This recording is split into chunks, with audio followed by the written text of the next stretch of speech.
자, 이제 그 3단원, 큰 3단원, 실제에 대한 거인들의 격돌에 대해서 할 텐데, 하기 전에 이전에 했던 거 한번 다시 리뷰한 다음에 시작하도록 하겠습니다. 책 내용 본격적으로 하기 전에 보존 물리학에 대해서 얘기했었죠. 입자의 운동 얘기하면서 뉴턴의 운동 법칙과 인과론에 대한 얘기했습니다. 그래서 고전 물리학에서는 임의의 순간에 입자의 위치와 속도를 정확하게 측정해서 알 수가 있고, 입자의 질량과 입자의 장의 힘을 알면 가속도를 구해서 그 가속도로부터 그 입자의 임의의 순간에서의 속도와 위치를 모두 계산할 수 있다라고 했습니다. 그래서 미래는 완전히 정해져 있고 계산을 통해 예측이 가능하다라는 점이었고요. 전자기학은 이제 전하에 의해서 전기장과 자기장이 만들어진다, 이런 얘기들 있었고, 또 파동에 대한 얘기 좀 했었죠. 파동에서 이제 분산을 이용해서 우리가 스펙트럼을 얻어낼 수 있다라고 했었습니다. 분산은 매질에 따라서 파동의 속력이 달라지는 것 때문에 나타나는 현상이 굴절인데, 전자기파의 경우에는 진공에서는 진동수와 관계없이 모두 속력이 같은데, 프리즘과 같은 물질 속에 들어가면 진동수가 큰 빛일수록 속력이 더 많이 느려지는 이런 현상 때문에 꺾이는 정도가 달라서 나타나는 현상이었습니다. 그리고 간섭과 회절은 파동만의 고유한 성질이었고요. 파장으로 설명이 가능하죠. 파장으로 표현을 다 하죠. 그 보완 간섭과 상쇄 간섭의 조건을요. 그래서 간섭과 회절 현상이 일어나면 그 물리적 대상을 파동이라고 볼 수 있고, 그리고 입자로 볼 수 있는 것은 이제 운동량으로 뭔가 설명이 가능한 현상들이 있으면 입자로 볼 수 있다, 이렇게 얘기했습니다. 에너지적인 측면에서 보면 그 불연속적인 입자들은 불연속적인 에너지 값들을 가지고, 파동은 연속적인 에너지 값을 가진다고 해서 뭐 원기옥하고 에네르기파 이런 거에 비유를 하고 있었습니다. 그 다음에 그 책에서 로마자 1단원 양자 부분에서는 그 체계적인 양자 역학 이론이 나오기 이전에 이제 여러 가지 현상들에 대해서 부분적으로 설명하는 그런 부분들이었는데, 양자 물리학의 시작이라고 볼 수 있는 게 1. 소극적인 혁명가 단어에서 나온 플랑크의 양자 가사, 흑체 복사를 설명한 이론이었죠. 흑체 복사를 설명하기 위해서 공동 내에 있는 정상파의 이제 정상파가 가질 수 있는 에너지가 불연속적인 특정 값만 가질 수 있다라고 가정했을 때 이게 해결이 되었고요. 그다음에 특권 오해 단원에서는 그 빛의 입자성, 파동성에 관한 얘기가 나왔고, 헤르츠가 전자기파를 발견해서 파동으로 이제 빛은 파동이다라고 결론이 났었는데, 헤르츠가 또 광점 효과를 발견하게 되죠. 이걸 이제 아인슈타인이 해석을 할 때 빛을 불연속적인 에너지를 가진 입자로 봐야지 해석이 된다라고 해서 다시 빛의 입자성이 부활하는 이런 계기가 되었습니다. 이것도 이제 양자하고 관련이 있었죠. 불연속적인 에너지를 가진다는 측면에서. 그 브라운 운동은 이제 원자의 존재를 입증했고, 낮은 온도에서 고체의 비열을 설명하는 아인슈타인의 이론에서는 역시 에너지의 양자화를 기반으로 해서 설명을 하게 됩니다. 3단원 황금의 덴마크인에서는 방사선과 원자에 대한 연구들이 쭉 나왔었고요. 1897년 톰슨이 전자를 발견하고 1911년 러더퍼드가 원자핵을 발견함으로 해서 이제 원자의 구조가 어느 정도 밝히기 시작한 그런 상황이었습니다. 4단원 양자 원자에서는 보어와 존 모펠트의 이제 양자 원자에 대한 얘기가 나왔는데, 러더퍼드 원자 모형의 문제점을 보어가 해결하는데, 이제 해결하는 과정이 두 개의 조건을 걸었죠. 그래서 불연속적인 특정한 궤도에서는 전자가 안정적일 수 있다. 뭐 맥스웰의 이론은 모르겠고, 정상 상태에서는 무조건 안전해. 뭐 이렇게 약간 억지스러운 주장이 있었지만, 진동수 조건과 함께 이제 중동수 조건은 양자 도약에 대한 얘기였죠. 에너지 준위 사이를 순간 이동하듯이 이제 전이를 하면서 불연속적인 에너지를 흡수하거나 방출하기 때문에 불연속적인 스펙트럼이 아주 깔끔하게 설명이 되는 그런 내용이었습니다. 근데 이 보어의 수소 원자 모형은 초창기에 수소 원자하고 그다음에 이온화된 헬륨 원자핵밖에 설명이 안 되었는데, 프랑크 헤르츠 실험을 통해서 수은 기체의 경우에도 에너지 준위로 설명을 할 수 있는 부분이 있어서 약간 보어의 이론을 뒷받침해주는 실험 결과가 되었고, 그다음에 그 이후에 이제 존 모펠트가 주양자수 n, 그러니까 궤도의 크기를 나타내는 양자수 n 이외에 궤도의 모양을 나타내는 양자수 k로 스펙트럼선이 갈라지는 미세 구조를 설명할 수 있게 되었고, 그다음에 궤도면이 기울어져 있기 때문에 나타나는 현상을 이제 세 번째 양자수 M으로 설명하게 됩니다. 이거로 이제 자기장에 의해서 스펙트럼선이 갈라지는 제이만 효과를 설명하게 됩니다. 그리고 5단원 아인슈타인이 보어를 만났을 때에서는 아인슈타인이 제안한 세 가지 도약에 대한 얘기가 있었고, 그다음에 아인슈타인과 보어가 1920년에 이제 첫 만남을 이루기 시작하면서부터 이제 오늘 하는 내용도 이 만남의 연장선이 되거든요. 있었고, 그다음 1923년에 컴포턴 산란 실험이 역시 광전 효과와 함께 빛의 입자성을 또 증명해주는 그런 실험 결과가 나왔습니다. 6단원 이중성의 공작에서는 드브로의 물질파 이론이 나오죠. 이걸로 이제 보어의 원자 모형이 설명이 됩니다. 보어는 그냥 정상 상태를 되게 애매하게 얘기했었는데, 드브로이에 의하면 전자를 파동으로만 보면 정상파 형태로 진동을 하기 때문에 에너지를 방출할 필요가 없다. 이렇게 해서 깔끔하게 해결이 되고, 그리고 전자의 파동성이 데이비슨 건모 실험과 톰슨의 전자회전 실험을 통해서 증명이 되게 됩니다. 전자도 간섭하고 회전한다라는 거죠. 이렇게 해서 이제 1단원 양자가 이제 마무리가 되었었고요. 그다음 청력 물리학에서는 이제 하이젠베르크, 파울리, 슈레딩거에 의해 가지고 이제 그 체계적인 양자역학이 등장하고 거기에 대한 내용이 되겠습니다. 스핀에 대한 얘기부터 시작이 되었었죠. 스핀 닥터들에서 그 비정산 제이만 효과와 그것을 설명하게 되는 네 번째 양자수 스핀 자기 양자수가 이제 등장하게 되었고, 파울리의 베타 원리가 발표되게 됩니다. 그래서 네 개의 양자수로 이제 원자를 설명할 수 있게 되었고요. 근데 양자 마술사는 이제 하이젠베르크를 일컫는 말이었고, 1925년에 하이젠베르크의 이 불확정성 원리라고 적었지만 사실 불확정성 원리는 아니고요. 이제 그 행렬역학이 발표가 됩니다. 근데 실증주의와 측정할 수 있는 양에만 집중하는 것이 핵심 내용이었고요. 그래서 하이젠베르크, 보른, 요르단에 의해서 이제 행렬역학이 탄생하게 됩니다. 그 행렬역학의 정당성을 파울리와 이제 디렉이 뒷받침해주게 되었고요. 그다음에 이제 9단원 뒤늦게 폭발한 열정의 욕정이었죠. 순화해서 적어놨네 여기. 책을 제가 팩트 체크해 보니까 욕정이 맞더라고.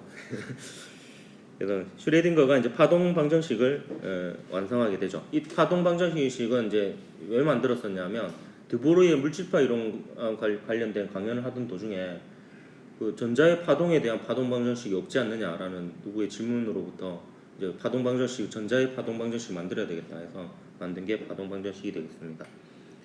그리고 같은 해에 이제 행렬역학과 파동역학이 만들어지게 되는데, 슈레딩거와 몇몇 물리학자들이 행렬역학과 파동역학이 수학적으로는 동등하다는 사실을 또 발견하게 됩니다. 똑같은 결론이 도출된다는 거고요. 근데 파동함수의 확률적 해석 가지고 이제 뭐 좀 다른 의견들이 있었죠. 근데 지금 우리가 표준으로 받아들여지는 것은 보름과 보호의 해석이고요. 파동함수 자체는 복소수기 때문에 물리량이 아니고요. 파동함수의 제곱의 절대값이 전자가 어디에 있을 확률이라는 것이고, 그 측정과 측정 사이에는 전자가 어디에도 존재하지 않고, 측정과 측정 사이에는 파동함수로 표현되는 추상적 가능성인 상태로만 존재를 하고요. 측정하는 순간에 여러 가지 가능성이 있는 상태 중에 하나의 상태로 이제 이걸 파동함수가 붕괴된다라는 표현을 씁니다. 그렇게 이제 됩니다. 근데 또 측정한 다음에는 다시 또 파동함수 형태로, 추상적인 형태로 또 존재를 하게 되고요. 이랬더니 아인슈타인이 확률 얘기를 계속하니까 신은 주사위 놀이를 하지 않는다, 이런 얘기를 하게 되고요. 그래서 양자역학의 두 가지 형식이 완성되게 됩니다. 행렬역학과 파동역학. 그래서 하이젠베르크와 슈레딩거를 뭐 양자역학의 유턴이다 이런 표현도 했었죠.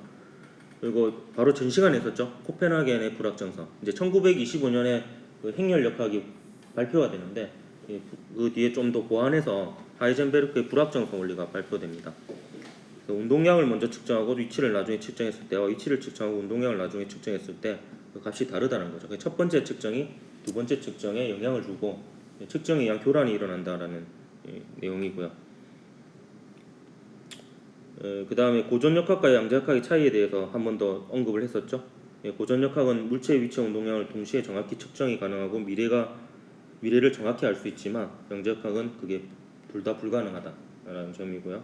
위치란 무엇이냐? 측정의 결과이고, 위치의 측정이 위치를 가진 전자를 만들고, 운동량의 측정이 운동량을 가진 전자를 만들며, 측정을 하지 않으면 그런 개념이 없다, 이렇게 얘기를 합니다. 1927년에 이제 보어의 보호가 이제 파동과 입자의 이중성을 불확정성 원리에 포함해야 된다는 의견을 받아들여서 이제 전자를 웨이브 패킷 파동 묶음으로 보고 이제 설명하는 것을 포함하는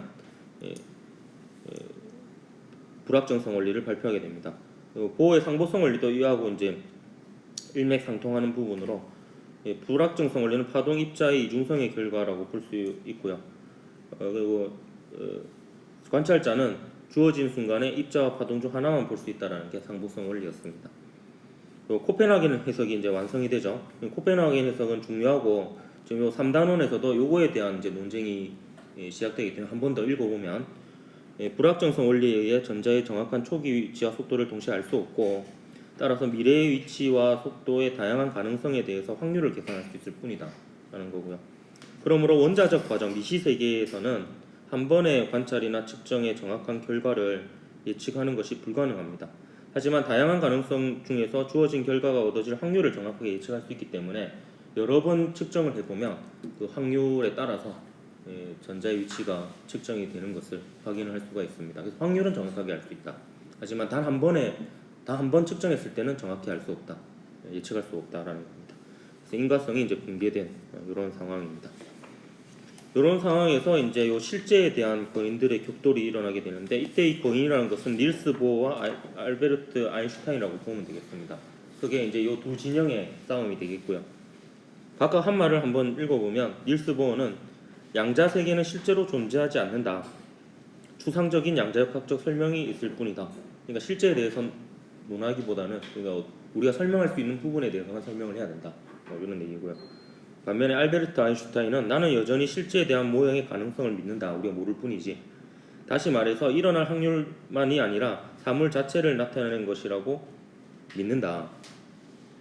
라는 거예요. 그래서 이 두 명의 이제 싸움이 이 책의 하이라이트가 되는데 첫 번째 얘기가 11단원 1927년 솔베이가 되겠습니다. 여기 주제가 실제의 본질이 되겠습니다. 측정, 관찰에 대한 얘기가 나오고요. 전자의 이중 슬립 간섭 실험이 핵심 쟁점이 되기도 합니다. 자, 5차 솔베이 회의는 이제 주제가 전자와 강자 실제의 본질이고 보어와 아인슈타인의 대결이라고 볼 수 있는데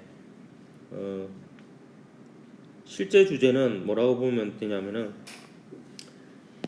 적어줄게요. 코펜하겐 해석이 맞는가? 코펜하겐 해석이 맞는가? 보어는 맞다. 아인슈타인은 틀렸다. 이겁니다. 여기 이제 제 5차 솔베이 회의고요. 이게 세계 3대 종모라고 불리기도 한다더라고. 유명한 물리학자들이 다 모였는데 이 중에 노벨상 수상자만 17명이라고 합니다. 1927년 10월 24일부터 10월 27일까지 월화수목금 5일간 이루어진 회의고요. 장소는 벨기에 브뤼셀입니다. 솔베이가 돈을 다 댔고요. 이때 당시는 영어, 독일어, 프랑스어가 다 쓰였다고 해요. 그래서 자기가 영어, 프랑스어, 독일어 중에서 자기가 원하는 언어로 아무 언어로 발표를 하면 이제 로런츠가 이 세 개의 언어에 다 능통해가지고 필요한 경우에 이제 번역해주고 이러면서 아 로런츠가 그 뭐 하여튼 언어에 뭐 다 할 줄 알았대요 로런츠는. 그래가지고 뭐 다방면에 뭐 그거 했나봐. 아는 사람 있습니까? 이분이 로런츠예요. 지금 아인슈타인 살이 좀 쪘네. 아인슈타인 제일 끝 보호 얼굴 큰 사람 찾으면 되는데 이 사람이 하이젠베르크고 여기 파울리고요. 여기 슈레딩거 딴 데 보고 있네. 보호가 잠시만 이 플랑크고요. 킬이고 두 번째 줄 메론조 예 맞아. 보호 얼굴이 크죠. 길죠. 이분이 이 사람이 디레이요. 디레이고 빠르게 넘어가자. 잘 모르겠다. 하여튼 제가 방금 말한 사람들은 거의 다 아마 노벨상 수상자이시 싶습니다. 자, 제 5차 솔베이 회의의 과정이 이 책에 자세히 나와 있는데 첫날인 10월 24일 월요일 오전에는 브래그가 이제 X선과 원자 구조, X선으로 원자 구조를 많이 연구를 하는데 그 브래그 법칙으로 유명한 이제 브래그가 이거에 대해서 이제 발표를 하게 되고요. 오후에는 컴포턴 산란에 대해서 발표를 하게 됩니다. 그 둘째 날 화요일 오전에는 이제 뭐 이렇게 맛있는 거 먹으면서 놀았고요. 오후에는 드브로이 파동 입자 이중성 그리고 슈레딩거의 파동 역학, 보론의 파동 함수의 확률적 해석, 그리고 그 슈레딩거의 파일럿 파동 이론, 전자가 실제로 이제 입자 파동 모드로 존재하고 있다라는 주제로 발표들이 이루어집니다. 그 셋째 날 수요일 오전에는 하이젠베르크와 보른이 수학적 표현 형식, 물리적 해석, 불확정성 원리, 양자역학의 응용, 불연속성에 대해서 발표하면서 양자역학은 완성되었다라고 이제 어느 정도 주장을 하게 되고요. 26일 수요일 오후에는 슈레딩거가 파동역학에 대해서 발표하게 됩니다. 이때까지는 뭔가 평화롭게 이어집니다. 아인슈타인이 침묵하고 있었거든요. 한마디도 안 하고 듣고만 있었다고 합니다. 목요일 날은 이제 쉽니다. 프레넬이라는 이제 광학에 크게 기여한 물리학자가 있는데 또 역시 사망 100주년을 되게 많이 챙기네. 그 기념은 왜요? 몰라. 뭔가 100이라는 게 좀 하여튼 요 기념식에 이제 여러 물리학자들이 참여하면서 목요일 날 쉬었다가 금요일 오전까지 쉬었다가 금요일 오후에 이제 본격적인 논쟁이 시작이 됩니다. 이때 그 인과성 결정론 확률과 관련된 문제에만 집중하자라고 누군가가 얘기를 해요. 그러면서 이제 그 코펜하겐 해석과 실제에 대한 이런 논쟁이 시작이 됩니다. 이때 이제 침묵하고 있던 아인슈타인이 이제 말을 하기 시작해요.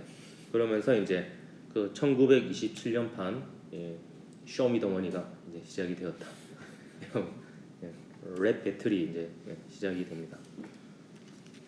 그래서 이제 아인슈타인이 이제 드랍 더 비트 하면서 이제 시작을 하는 거죠. 자, 보어와 아인슈타인의 주장을 한번 보면요. 이 보어는 관찰이 불가능한 곳에서는 실제가 존재하지 않는다. 관찰이나 측정이 이루어지기까지는 전자는 어디에도 존재하지 않는다. 미쳐버리겠죠. 관찰하지 않으면 아예 존재를 안 한대요. 전자는 측정을 하기까지는 속도나 다른 어떤 물리적 특성도 가지고 있지 않다. 측정과 측정 사이에서는 전자의 위치나 속도가 무엇이냐고 묻는 것 자체가 의미가 없는 일이다. 이게 아인슈타인이 공격할 만하죠.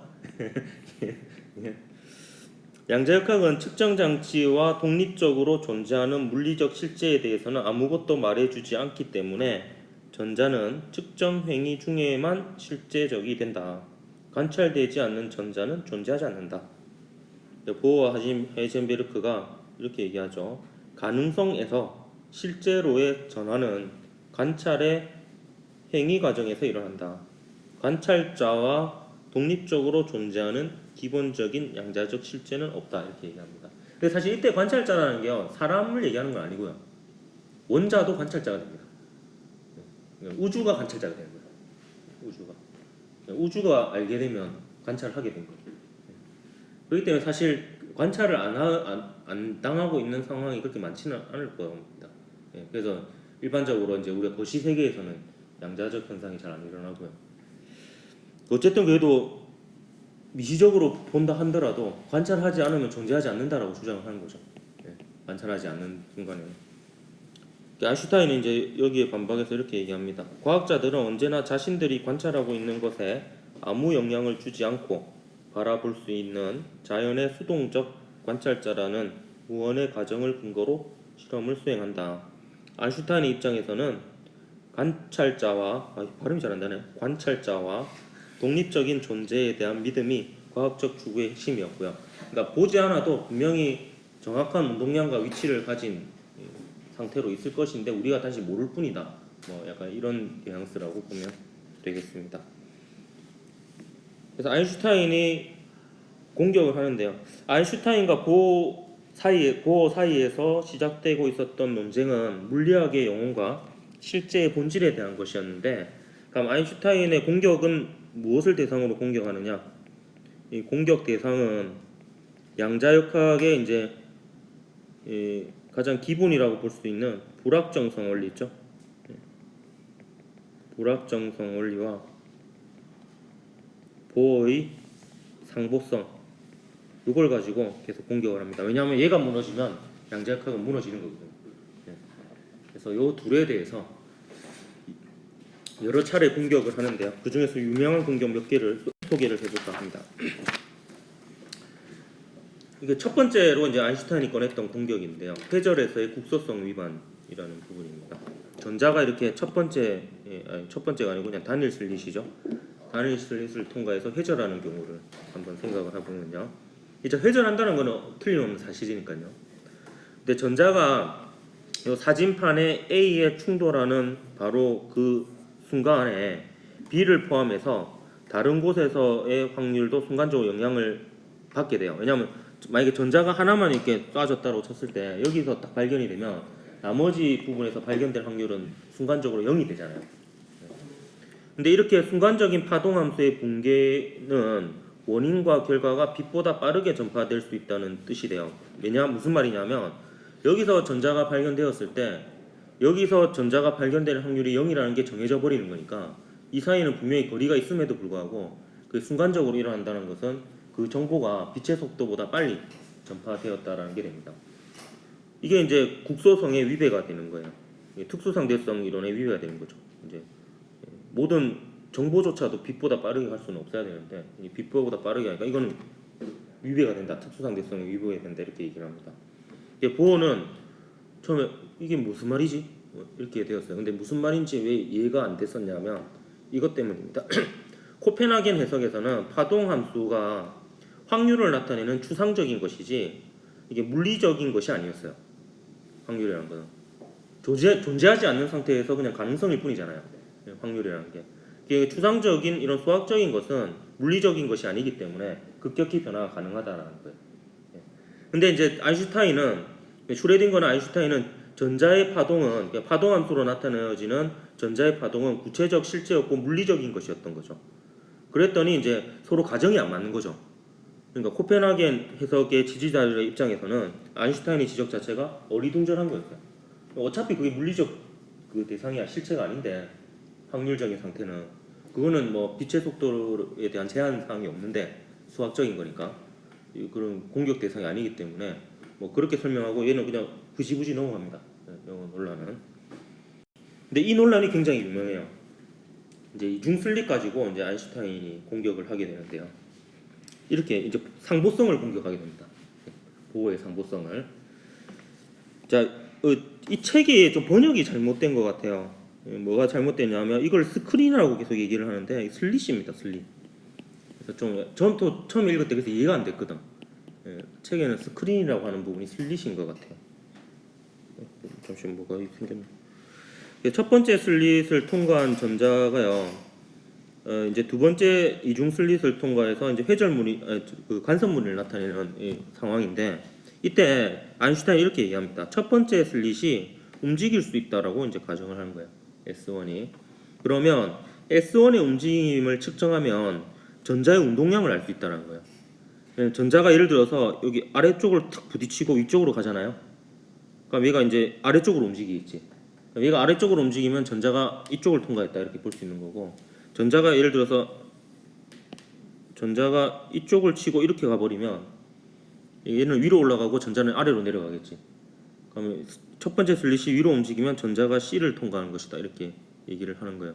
그러면 일단 얘의 움직임으로 전자가 어디를 통과했는지를 알 수 있다는 거예요. 그러니까 전자가 어디를 통과했는지 알 수 있다는 것은 전자가 입자라는 거예요. 전자가 파동이면 A하고 B하고 C를 동시에 통과할 수 있거든. 근데 얘가 입자기 때문에 이렇게 알 수 있다는 거. 근데 그렇게 하더라도 첫 번째 요 측정이 그러니까 요거의 움직임을 관찰한다고 해서 간섭 무늬가 사라지지 않을 거라고 얘기를 해요. 아인슈타인은 일단. 그렇기 때문에 입자성도 보이고 간섭 무늬가 나타나니까 파동성도 보이니까 상보성의 위배가 된다. 그렇기 때문에 그 양자역학은 틀렸다. 이런 주장입니다. 근데 보어가 이제 이걸 어떻게 방어를 하느냐? 보어는 일단 아인슈타인이 뭔가 제안을 하면 그림을 계속 그려요. 이걸 이제 아인슈타인이 말한 상황을 간략하게 이제 개념도로 그림을 그리게 됩니다. 그래서 보어가 고안한 아인슈타인의 사고 실험 장치인데요. 이 첫 번째 슬릿을 용수철이 달린 슬릿으로 이렇게 표현을 하고요.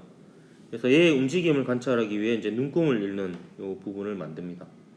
그래서 이제 보어는 이렇게 해석을 하는데, 보어는 S1에도 불확정성 원리가 적용된다라고 이렇게 봅니다. 근데 불확정성 원리가 되는 대상이 뭐냐면 S1을 통과하는 이 전자가 되는데요. 이 전자. 이때 S1을 통과하는 전자가 S1을 통과한 위치하고요. 네, 통과한 직후에 운동량 사이에 불확정성 원리가 적용이 된다라고 해석하면서 아인슈타인의 공격을 막아냅니다. 좀 이게 좀 이해하기가 좀 까다로울 수 있기 때문에 이렇게 한번 적어 보십시오. S1에도 불확정성 원리가 적용되는데 그 불확정성 원리가 적용되는 대상이 S1을 통과하는 전자입니다. 전자가 S1의 어느 위치를 통과하느냐, 그리고 S1을 통과하고 난 직후에 운동량이 어떻게 되느냐, 이 둘 사이를 이제 불확정성 원리로 이제 설명을 하게 되는데, 운동량을 정확히 아는 경우는 어떤 경우냐면 이제 얘가 눈금을 정확히 읽는 거예요. 이게 빛을 비춰가지고 눈금을 정확하게 읽어서 운동량을 얘가 어떻게 움직이는지를 보면 전자의 운동량을 측정하는 셈이 되는 거거든요.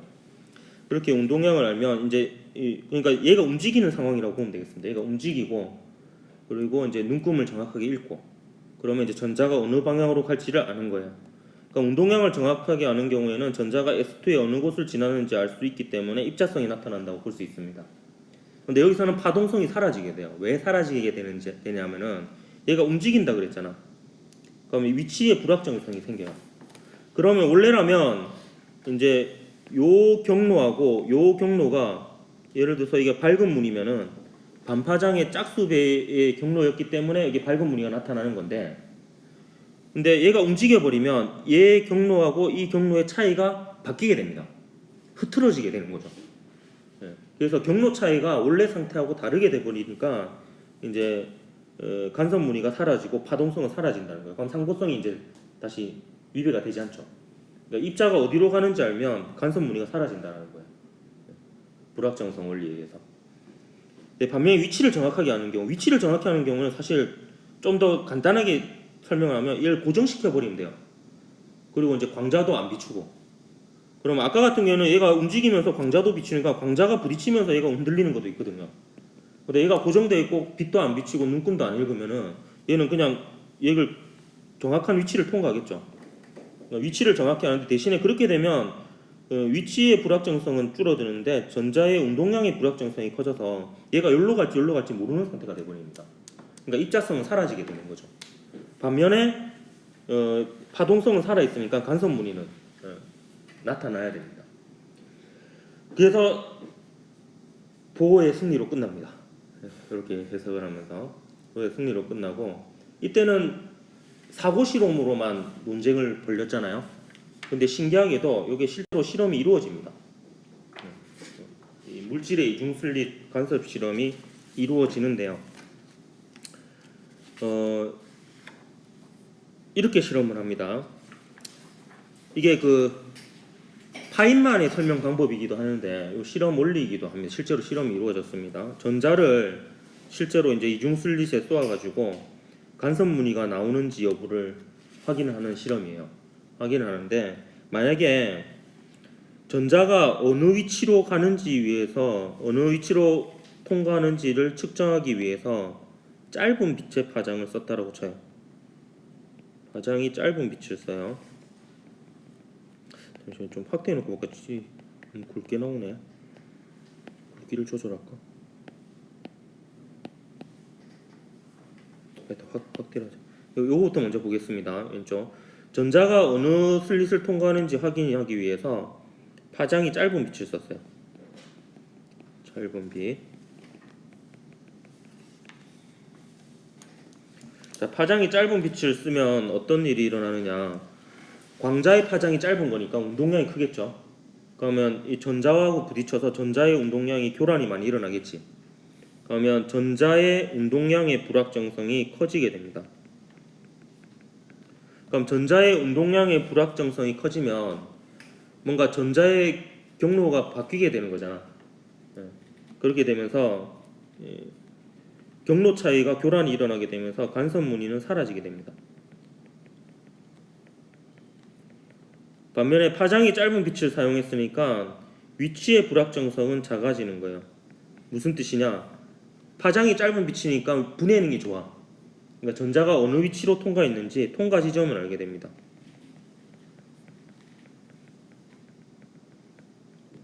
따라서 이 경우에는 이제 입자성만 나타나는 거죠.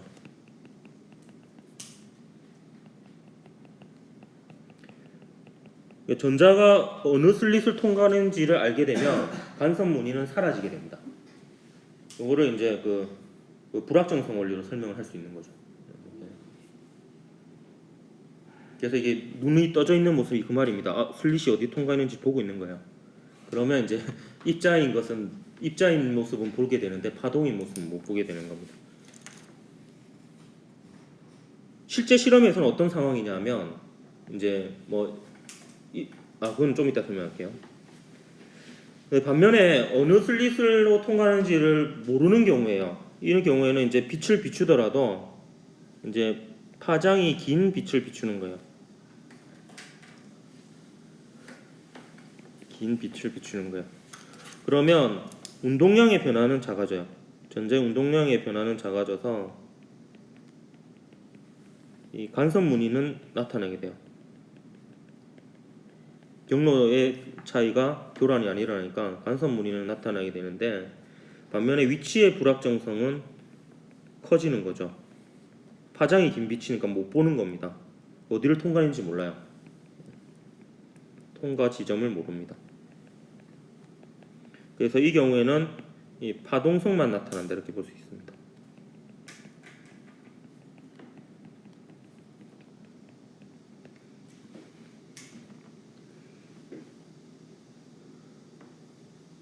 근데 이게 이제 그 파인만의 설명이자 요 물질의 이중 슬릿 간섭 실험을 설명하는 방식 중에 하나인데 불확정성 원리로 설명을 하죠.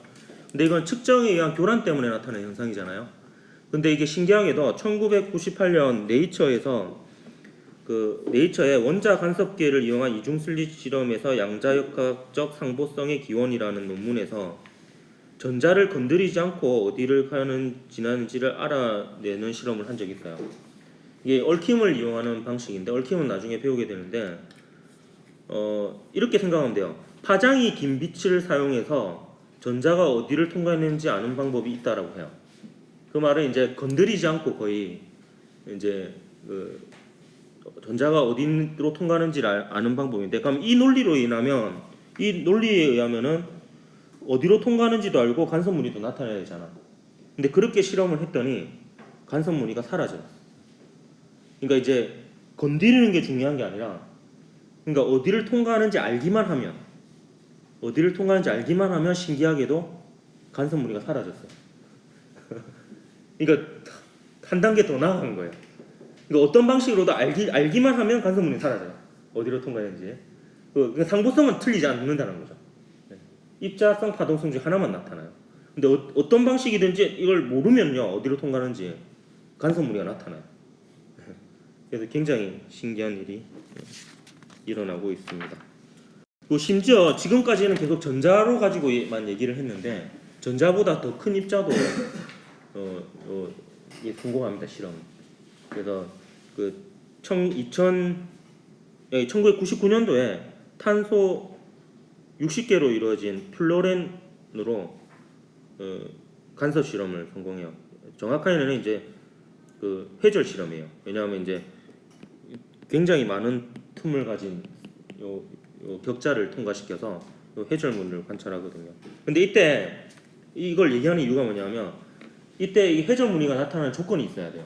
이 조건이 어떤 조건이냐면 거의 진공에 가까워야 돼. 왜냐하면 진공에 가까운 게 어느 정도 가까워야 되냐면 요 입자가 플로렌이 회절 격자를 통과하는 순간에 그 다른 원자하고 충돌이 안 일어나야 돼요. 왜냐면 다른 원자하고 충돌이 일어난다는 거는 그 원자 입장에서는 얘가 어디를 통과하는지 알게 되는 거거든. 그러면 신기하게도 해절무늬가 사라집니다. 네. 근데 어느 정도 이상의 진공 상태가 되면 해절무늬가 나타나요.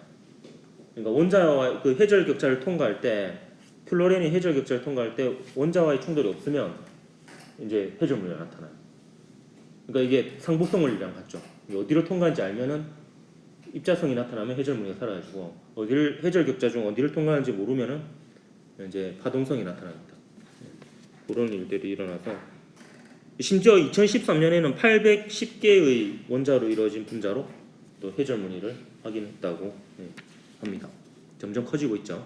나중에 되면 이제 고양이를 던져서 해절무늬를 관찰할 수 있는 일이 있지 않을까. 여기까지가 이제 제 5차 솔베이 회의 내용이 되겠습니다.